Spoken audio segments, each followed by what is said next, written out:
12 ipovie per migliorare e ampliare l'offerta turistica del Veneto. Ancora una volta i primi, ipovie per cavalli ma anche trekking e quindi per percorsi a piedi piuttosto che mountain bike.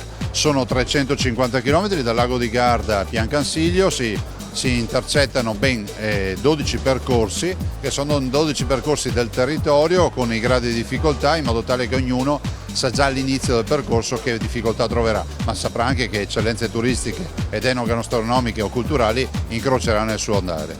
In più una legge per favorire e rilanciare il mondo equestre. Sì, una legge che ci servirà anche per abbattere un po' alcune barriere della burocrazia. Pensi solo che una persona che vuole allevare o tenere un cavallo in casa, cioè ovviamente in un territorio agricolo dove ha comunque la disponibilità di un po' di terreno, ha la difficoltà a realizzare un box, a mettersi a ospitare questo cavallo, piuttosto che temi di burocrazia relativi a ospitalità, a ipovie, a recupero di vecchi fabbricati. Va nella direzione di valorizzare questo Veneto turistico, che è anche il Veneto dei cavalli, oltre 13.000 cavalli con 7.800 iscritti alla FISE.